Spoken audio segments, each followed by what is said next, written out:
Hey guys, it's Burgas here, and in this video I'll talk about top 3 heroes to dominate in Call of Dragons. Now we are currently in the season 2, there was season 1, season 1 plus and season 2.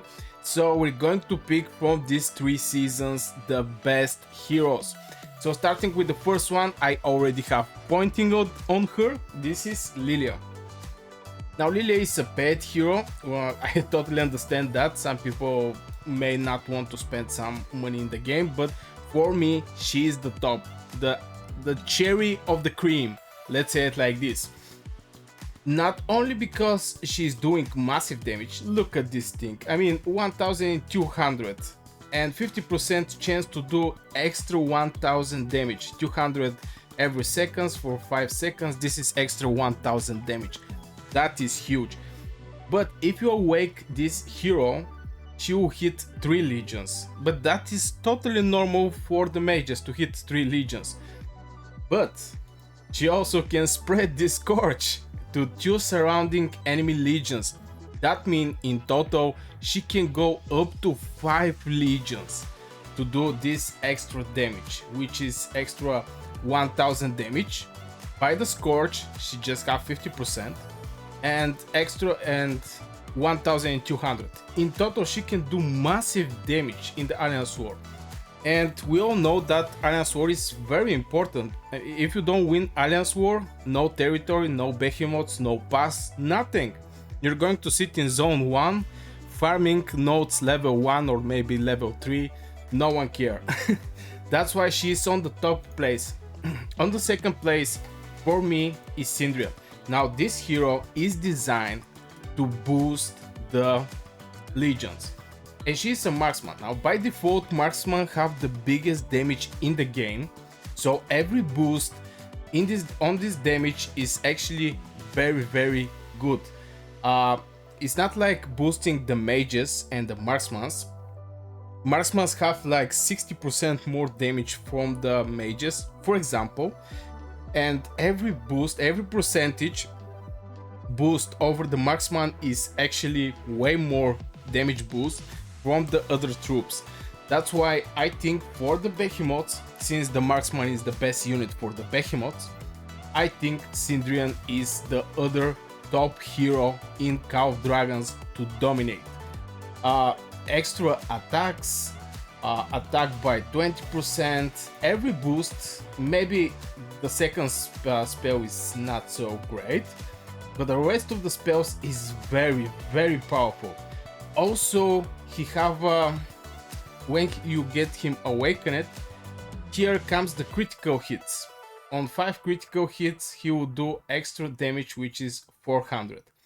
Now keep in mind Syndra is presented also with Frygar, and here we get, for example, 10% critical rate. Also from precision talentry you can get extra critical. I mean 25%. No, not this one, sorry. Oh, where is this talent? Oh my god. Where is this talent? Here you are. When the casting rate skill, your legion gain focus, increasing their normal critical rate by 1% for 5 seconds. Here you're going to get extra 5% critical rate for 5 seconds.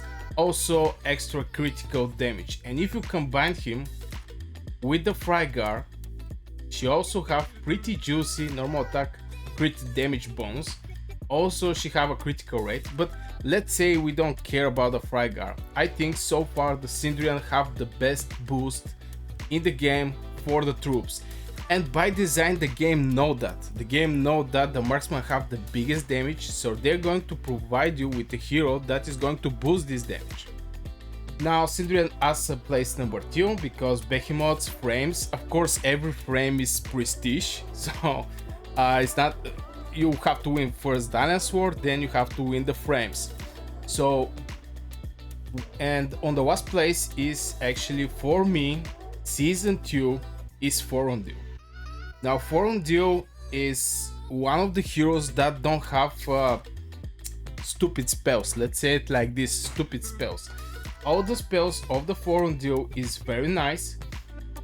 Skill damage factor Also miss for 3 seconds. I will not go over all the spells, but every spell have a specific place uh, for Forondil, and this especially for Alliance War, Gathering Hero Keyword, March Keyword, for example, marches that is going to the battlefield or returning from the battlefield.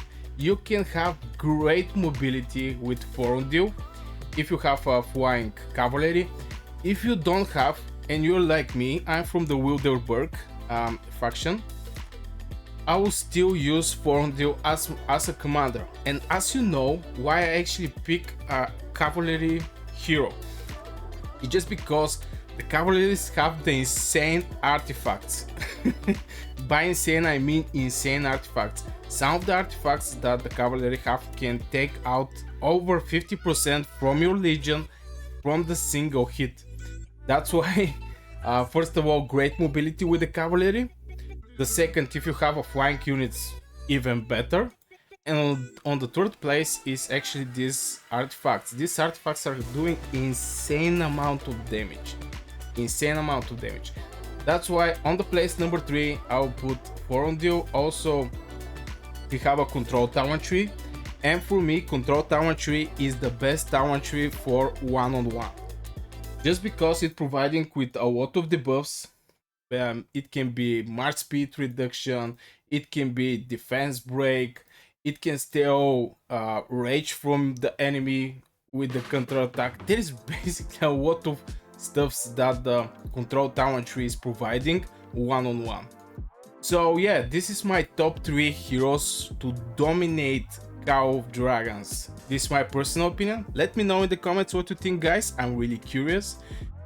Hit one like, subscribe, and see you in the next video.